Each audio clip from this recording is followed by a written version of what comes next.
जय हिंद। तो मेरे प्यारे साथियों, तो चलिए गोधली जो भाग 2 है तो उसका हम लोग क्या देख रहे थे, तो एक्सप्लेनेशन यानी कि हम कहानी को पढ़ रहे थे। तो कहानी में जो है ना, हम पार्ट नंबर 1 इसका कंप्लीट कर लिए थे। जो बाबू पार्ट नंबर 1 था उसको भी हम कंप्लीट कर लिए हैं। और क्या देख रहे थे, तो पार्ट नंबर इसका जो 2 था ना, तो उसको भी हम कंप्लीट कर लिए हैं। आज हम देखेंगे, क्या देखते हैं, तो पार्ट नंबर आज 3 को हम देखना शुरू करते हैं। तो जो गोधली जो भाग है, आज पार्ट नंबर हम 3 को यानी देख रहे थे, जिसमें क्या चैप्टर का नाम है, तो भारत से क्या सीखे। कौन लिखा है, राइटर का नाम क्या है, तो मैक्स मुलर जी इनका राइटर है। ठीक, तो इंट्रोडक्शन भी पढ़ लिए थे हम लोग, इसे पढ़ लिए थे। तो बस आपसे एक छोटा सा रिक्वेस्ट है कि यदि हमारे channel the universe vision class पे यदि आप न्यू हैं तो प्लीज़ एक सब्सक्राइब जरूर करिएगा, क्योंकि आपका एक ही सब्सक्राइब हमें बहुत मोटिवेट करता है इस तरह को क्लास को बनाने में। तो चलिए हम ज़्यादा टाइम को वेस्ट ना करते हुए, देखिए हम लोग यहाँ तक तो कर लिए थे पार्ट नंबर 2 में। अब पार्ट नंबर जो 3 जो कर रहे हैं ना, तो आज हम इसका जो कहानी है वह ख़त्म ही कर देंगे। चित्र की भांति जो आर्य समाज है यहाँ से हम लोग का पढ़ना है। तो चलिए जो सीधे आपके स्क्रीन पर आ गया है,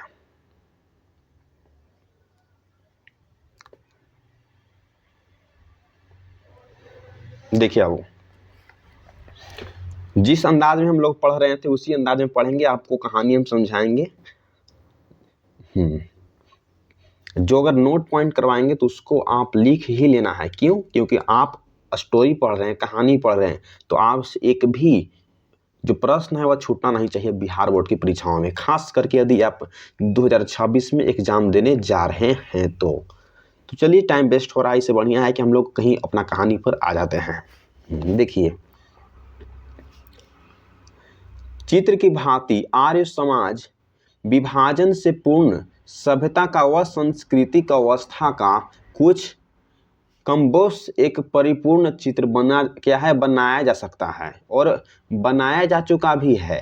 इतना ही क्यों, भारत व यूनान, इटली और जर्मनी में बिखरे पड़े अवशेषों के आधार पर आर्य समाज था, उसकी जिस मूल भाषा का ढांचा किया गया है वह भी उन लोगों को अत्यंत दीर्घकालीन चिंतन प्रक्रिया का ही उपलब्धि थी। माने इसमें जो हमारे लेखक जो मैक्स मुलर जी हैं वह बताते हैं कि कितना चित्रित की बात है कि जो हमारे जो आर्य समाज थे, आर्य समाज के जो लोग हैं ना, वह पूर्व से पहले से ही जो सभ्यता और संस्कृति का अवस्था है तो उसका कॉम्बोक्स एक परिपूर्ण यानी कि चित्र बनाया जा सकता है या उसको बनाया भी गया है। इतना ही नहीं, जो भारत व यूनान, इटली और जर्मनी में जो बिखरे पड़े हैं, जो अवशेष का क्या मतलब होता है कि जो ज़मीन है, ज़मीन से जब उसको खोदते हैं तो कुछ उसमें लोहा या कुछ इसमें आदमी या कंकाल का कुछ उसमें रूप आया जाता है, तो उसी को हम बोलते हैं कि अवशेष। तो उसका जो अवशेष जो है ना, वो आर्य के समाज से हमको मूल भाषा का ढांचा खड़ा किया है, वह भी उन लोगों के अत्यंत दीर्घकालीन बहुत पहले की चिंतन व प्रक्रिया क्या तो उपलब्ध कराई गई थी। कहाँ से? तो भारत से। तो कई बोलते हैं कि भारत से हम क्या सीखे, तो भारत से हमको बहुत चीज सीखने को मिल रहा है, आप लोग देख ही रहे हैं। अब देखिए अब यहाँ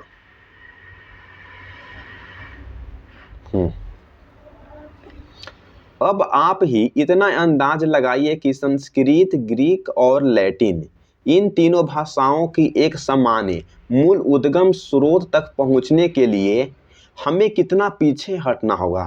कवि जी बोलते हैं कि अब आप ही बाबू अंदाज लगाइए कि जो संस्कृत है, ग्रीक है और लैटिन, इन तीनों भाषाओं को एक सामान्य, एक जनरल फॉर्म में उसको उद्गम करने के लिए, स्रोत तक हम पहुंचने के लिए हमें कितना पीछे हटना होगा, कितना पीछे पीढ़ी हमको यानी कि बाहर जाने पड़ेगा। क्या बोलते हैं, तो मैक्स मुलर जी कहते हैं।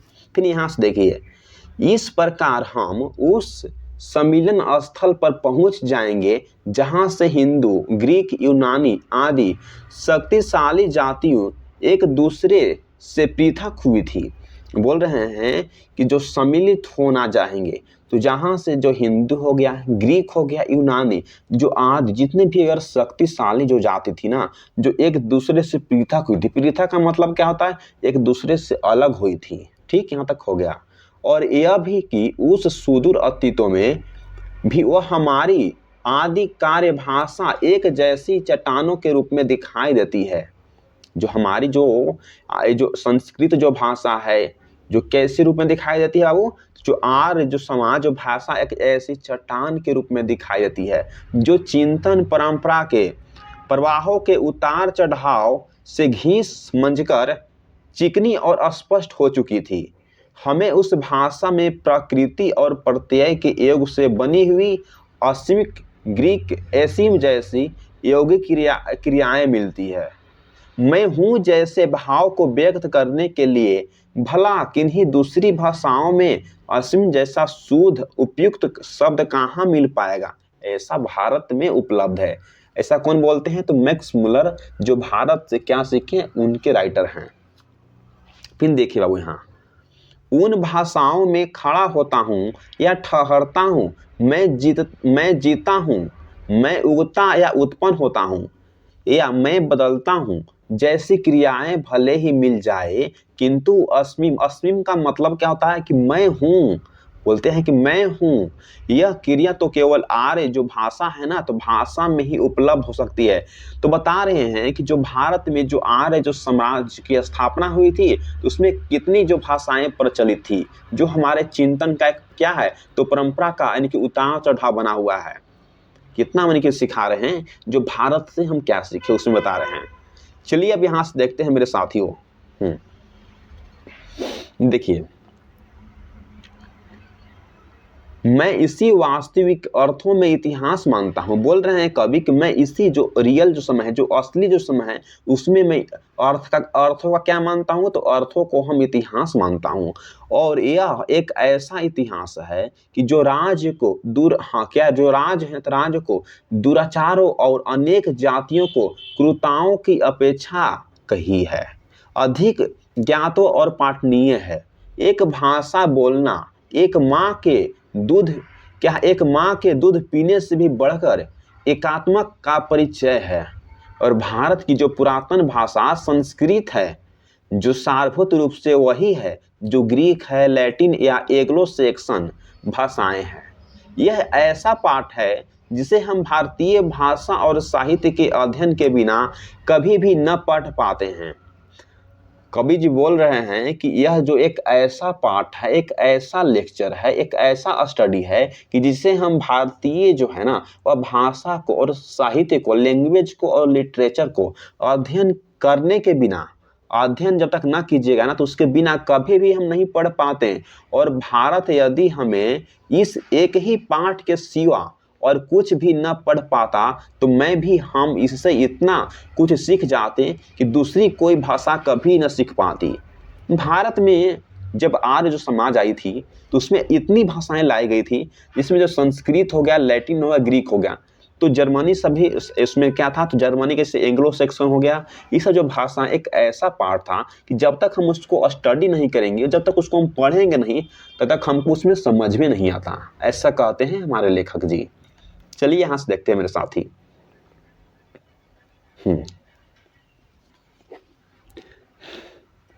संस्कृत भाषा और उसका साहित्य, बोल रहे हैं कि जो संस्कृत जो हमारी भाषा है और उसका जो साहित्य, याद रहे कि यह साहित्य 3000 से भी अधिक लंबे काल तक फैला हुआ है।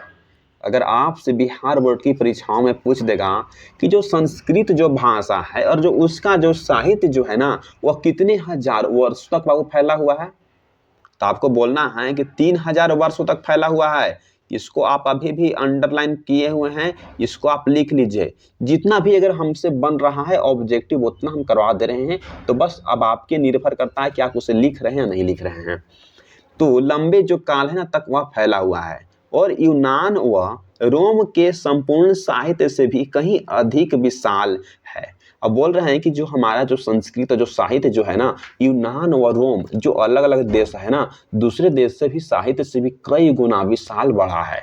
मुझे उस दिन की बात याद है जब इतनी गर्मी थी कि किसी के काम में मन ही नहीं लग रहा था। कवि जी बोलते हैं कि हमको उस दिन की बात भी याद है कि जब भारत में इतनी गर्मी थी कि किसी को भी काम में मन लग ही नहीं रहा था। तभी एक सांध्य कक्षा में, बोले कि तब एक जो सांध्य जो स्टडी था उसमें कक्षा में हमारे एक मास्टर डॉक्टर कली ने बताया कि भारत में एक ऐसी भाषा बोली जाती थी जो ग्रीक और लैटिन के ही क्यों जर्मन और रूसी के भी सर्वथा समान थी। माने बता रहे हैं कि जब एक दिन ऐसी गर्मी गिर रही थी, जो हमारे जो एक संध्या जो कक्षा में जो हमारा मास्टर का नाम क्या था, तो डॉक्टर कली ने बताया कि भारत में एक ऐसी भाषाएं बोली जाती थी पहले जो ग्रीक और लैटिन के ही क्यों जर्मन और रूसी के भी सर्वथा समान थी। यह सुनकर पहले तो हम लोगों ने सोचा कि मास्टर साहब शायद आज हल्के फुल्के मूड में हैं और कुछ मजाकिया बात कर रहे हैं, किंतु मास्टर साहब ने तो तत्काल संस्कृत, ग्रीक और लैटिन के संख्यावाचक शब्द, सर्वनाम और समान धातुरूप श्यामपट्ट पर लिख दिए।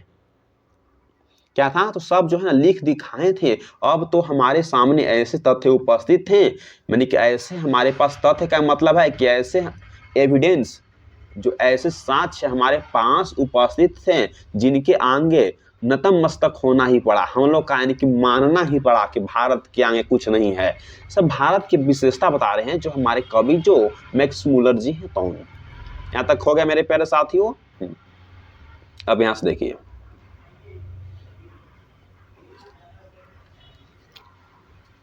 देखिए, भारत के बारे में एक प्रकार के सुनिश्चित ज्ञान को मैं अपने व्यापक तथा इतिहास के ज्ञान के लिए आवश्यक मानता हूँ।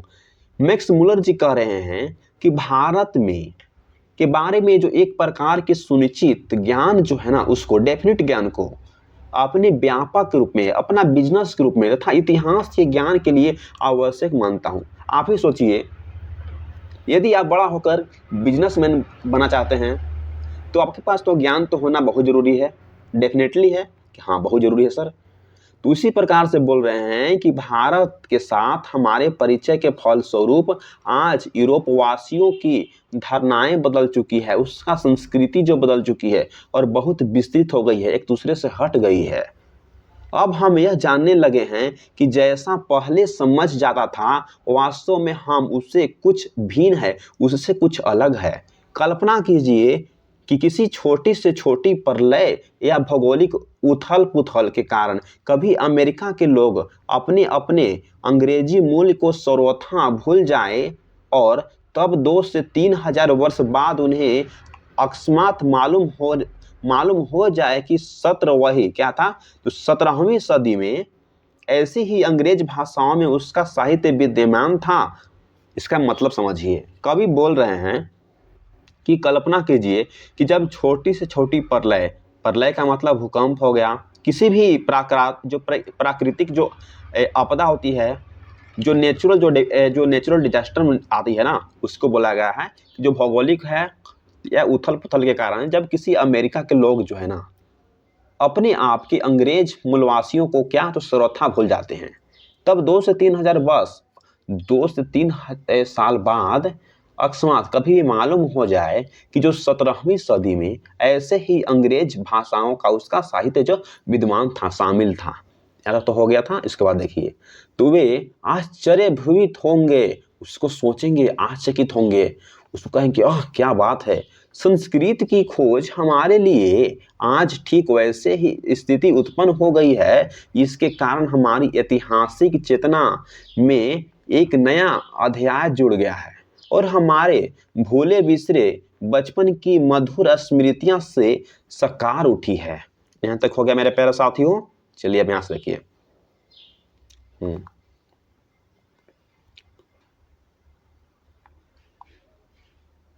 देखिए,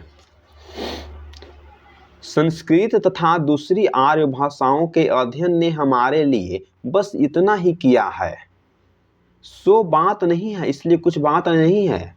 इससे मानव जाति के बारे में हमारे विचार व्यापक और उदार ही नहीं बने हैं तथा लाखों करोड़ अजनबियों तथा बर्बर समझते हैं जाने वाले लोगों को भी अपने ही परिवार के सदस्य की भांति गले लगाना ही नहीं सीखा है।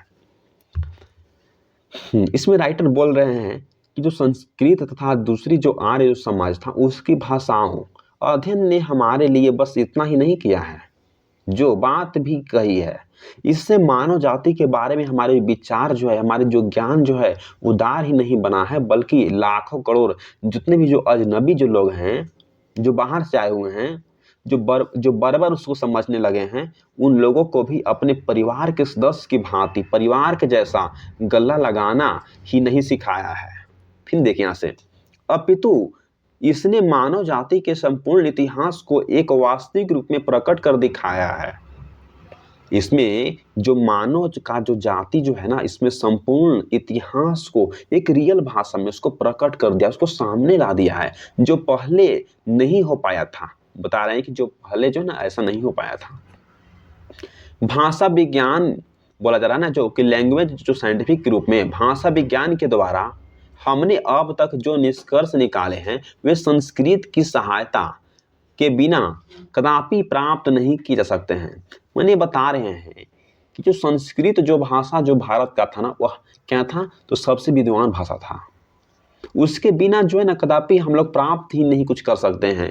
आज हमारा इतिहास यह अध्ययन करता है, या आज हमारा इतिहास यह अध्ययन प्रत्न मानव का अपना पूर्ण रूप से वास्तविक पूर्ण को पहचानिए, इसे फ्रेंच युक्ति और क्रियावंती कर सकने योग्य बनाता है। इस प्रकार मनुष्य जो है ना, वह विश्व में, वर्ल्ड में अपना वास्तविक स्थान निश्चित कर पाता है, और यह जान लेता है कि उसने अपने जीवन यात्रा कहाँ से शुरू किया था, यानी कहाँ से अपना लाइफ में चलना सीखा था, उसे कौन सा मार्ग अपनाना चाहिए और कहाँ उसको पहुंचना चाहिए। इसको क्यों बोलते हैं, इसको जो है ना बोलते हैं मैक्समुलर्जी। कि इस प्रकार से जो मनुष्य जो है ना, वह विश्व में अपना एक ऐसा स्थान निश्चित कर पाता है, चुन पाता है कि उसको, और यह जान लेता है कि उसको यात्रा कहाँ से करना है और शुरू कहाँ से करना है, और कौन सा मार्ग चलना है या कौन से मार्ग को अपनाना है और कहाँ तक पहुँचना है। ऐसी जो भारतीय भाषाएं सिखाती है। देखिए बाबू, अभ्यास देखते हैं हम सब पूर्व से आए हैं। बोल रहे हैं कि जो हम सब है ना, वो पहले से ही आए हैं। हमारे जीवन में जो भी कुछ अत्यधिक मूल्यवान है, जो भी हमारे जीवन में जरूरी है, वह हमें पूर्व से मिला है, पहले से ही क्या है तो मिला है। और पूर्व को पहचान लेने से ऐसे प्रत्येक व्यक्ति को जिसने इतिहास की वास्तविक शिक्षा का कुछ लाभ उठाया है। बोल रहे हैं कि जो हमारे जीवन में जो भी कुछ अत्यधिक मूल्यवान चीज है, जो बहुत जरूरी चीज है, वो हमें पूर्व से मिला है, पहले से ही मिला है। और अगर पहले अगर पहचान लेने में ऐसे प्रत्येक व्यक्ति को जिसने इतिहास का वास्तविक शिक्षा का कुछ लाभ उठाया है, तो भले ही वह प्राच्य विद्या विशारद न भी हो, तो ऐसी अनुभव अवश्य होगा कि वह नानाविध स्मृतियों से भरे अपने पुराने घरों की ओर जा रहा है। अगले वर्ष अगला साल जब आप लोग भारत के तट पर पहुंचेंगे, जब भारत के नजदीक पहुंचेंगे, तो बजाय इसके आपका दिल जो है ना बैठने लगेगा। मैं चाहता हूं कि अब आप में से प्रत्येक को ठीक वैसा ही अनुभव हो सके जैसा कि आज से 100 वर्ष पहले विलियम जोन्स, क्या है तो विलियम जोन्स को उस समय का हुआ था।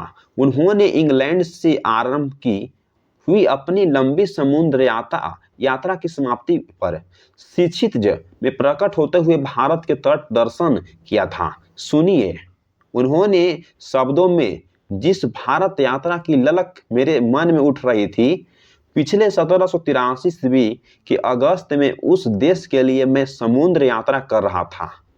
ऐसे कौन बोल रहे हैं, तो मैक्स मुलर जी कह रहे हैं कि सुनिए, उन्हीं के शब्दों में जिस भारत यात्रा की ललक मेरे मन में उठ रही थी, तो पिछले यानी कि 1783 ईस्वी के अगस्त में उस देश के लिए मैं समुद्र यात्रा कर रहा था कि एक दिन संध्या के समय दिन भर देखे गए जो दृश्य की जान पड़ताल करते हुए मैंने पाया कि भारत अब ठीक है। ऐसे कौन जो है ना समुद्र की यात्रा कर रहे थे, तो मैक्स मुलर जी। ठीक, यहाँ से देखना शुरू करते हैं। देखिए, हमारे सामने था फारस या ईरान, हमारे बाईं ओर था। मैक्स मुलर जी कह रहे हैं कि जो हमारे सामने, हमारे नजदीक था, क्या था, फारस था, ईरान था, और हमारे बाईं ओर था अरब सागर से आती हुई ठंडी हवाएं। हमारे जहाज के पिछले भाग से टकरा रही थी। एशिया के सुविस्तृण क्षेत्रों से चारों ओर घिरी हुई ऐसी श्रेष्ठ रंगभूमि के मध्य अपने आप को पाकर जो न मुझे जिस आनंद का अनुभव हुआ वह वास्तु अनिवार्य था। मैंने बोल रहे हैं कि जब हम भारत की जो समुद्र से जब यात्रा हम कर रहे थे तो भारत या ईरान हमारे बाईं ओर था जो अरब जो सागर से जो आती हुई जो ठंडी जो हवा की जो लहरें हैं ना, तो हमारे जहाज के पिछले भाग से टकरा रही थी। एशिया के सुविस्तृण क्षेत्रों से, एशिया के क्षेत्र से तो सुविस्तृण क्षेत्रों से चारों ओर से घिरी ऐसी श्रेष्ठ रंगभूमि के मध्य अपने को पाकर क्या तो मुझे जिस आनंद का अनुभव हुआ और वास्तव में क्या बहुत अनिवार्य थी, बहुत जरूरी थी। अब यहां से देखिए, एशिया की यह भूमि नानाविध ज्ञान विज्ञान की धात्री आनंद क्या था तो आनंददायक ललित तथा उपयोगी कलाओं की जननी, एक से बढ़कर शानदार कार्यकलापों के लिए दृश्य भूमि, मानव प्रतिभा के उत्पादन के लिए अत्यंत उर्वर क्षेत्र तथा धर्मराज सरकारों, कानूनों या विविध क्या था सरकारों, कानून या विधि, साहित्य, रीति रिवाज, परंपराओं, भाषा के लोग, रंग रूप और आकार प्रकार आदि की दृष्टि से अपनी अत्यधिक विविधता के कारण सदा से सर्वत्र समान की दृष्टि से देखी जा रही है। मैं यह कहे कि बिना नहीं रह सका कि इतना अधिक विशाल और महत्वपूर्ण क्षेत्र अभी अनदेखा ही रह गया है और कितने बड़े और ठोस का मतलब है कि सॉलिड होता है। केमिस्ट्री में आप लोग पढ़िएगा सॉलिड होता है, ठीक। लाभ अभी तक प्राप्त नहीं किए जा सके हैं। यहां तक तो हो गया वो। अब यहां से देखते हैं, देखिए अब यहां से देखना शुरू करते हैं। भारत को सर विलियम जोन्स ने जैसे अभी न जाने कितने स्वप्न क्या था तो स्वप्नदर्शियों की आवश्यकता है, वह जब अपने जहाज के डेक पर अकेले खड़े 37 वर्ष के सर जोन्स ने देखा कि सूर्य अप्रांत सागर में डूब रहा था या डूब रहा है, तो उन्हें पीछे इंग्लैंड की सुमधुर स्मृति तथा उनके सामने भारत की आशा जगमगा रही थी। उन्हें ईरान तथा उसके प्राचीन सम्राट मानो प्रत्यक्ष रूप से उपस्थित लग रहे थे। अरब सागर के शीतल का मतलब है कि ठंड मंद समीर के झोंके उनको झुला रहे थे। ऐसे स्वप्नदर्शी ही यह समझ सकते हैं कि स्वप्नों के साकार और अपनी कल्पनाओं को वास्तविकता में परिणत कैसे किया जा सकता है। और जो बात यह स्थिति आज से 100 वर्ष पहले थी, आज भी वैसे ही है। या यूं कहें कि आज भी भारत वैसे ही हो सकती है। यदि आप लोग चाहें तो भारत के बारे में वैसे ही सुनहरे सपने देख सकते हैं और भारत पहुंचने के बाद एक से बढ़कर एक शानदार कमी भी कर सकते हैं। कमी भी नहीं, वहाँ एक से एक जो है ना बढ़कर काम भी आप कर सकते हैं। कहाँ तो भारत में। तो भारत के लिए बहुत कुछ बताए हैं मैक्स मुलर जी।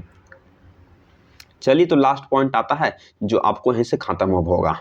देखिए, आप लोग विश्वास रखिए कि यद्यपि अर्थात सर विलियम जोन्स ने कलकत्ता पहुंचने के बाद से अब तक प्राच्य देशों को इतिहास और साहित्य के क्षेत्र में एक से बढ़कर शानदार बड़ी बड़ी अनेक विजय प्राप्त की है तथा किसी भी नए सिकंदर को यह सोचकर निराश नहीं हो जाना चाहिए कि गंगा और सिंध पुरान मैदानों में अब उसके लिए विजय करने को कुछ नहीं शेष रहा गया है। तो कहानी तो यहाँ हमको खत्म होता है, बट इसका मतलब समझा देते हैं कि जो आज लोग हमको विश्वास रखना चाहिए, या आप लोग विश्वास रखिए कि सर विलियम जोन्स ने जो कलकत्ता पहुंचने के बाद अब तथा जो अब तक जो प्राच्य देश जो है ना उसके इतिहास और साहित्य के क्षेत्र में एक से बढ़कर एक मानी कि अनेक शानदार बड़ी से बड़ी अनेक विजय को प्राप्त किए हैं तथा किसी भी नए सिकंदर को यह सोचकर उसको निराश नहीं हो जाना चाहिए कि गंगा और जो सिंध के पुरान मैदान में अब उसके लिए विजय प्राप्त करने के लिए कुछ शेष नहीं रहा। तो भी मेहनत इस तरह से आप करिएगा ना तो आप भी वहां जाके विजय प्राप्त कर सकते हैं। इसलिए इस जो लेक्चर है इससे हमको भारत से हम क्या सीखे, इसमें मदद इसमें मिलता है कि जो आप अगर यदि मेहनत भी करिएगा तो आप है कि एक अच्छा शानदार रिजल्ट लाइएगा। तो आपको हम चाहते हैं कि यहाँ से अगर आप बढ़िया से पढ़िएगा तो हिंदी से सभी सब्जेक्ट से पढ़िएगा तो आपको 450 यानी कि 90+ मार्क्स कोई नहीं रोक सकता है बिहार बोर्ड की परीक्षाओं में। उसके लिए आपको हिंदी जो है ना, हिंदी कितना कवर करता है तो 100 मार्क्स कवर करता है। तो यदि आप स्टोरी को लाइन बाय लाइन पढ़ लीजिएगा तो ऑब्जेक्टिव पढ़ने में दिक्कत ही नहीं होगा।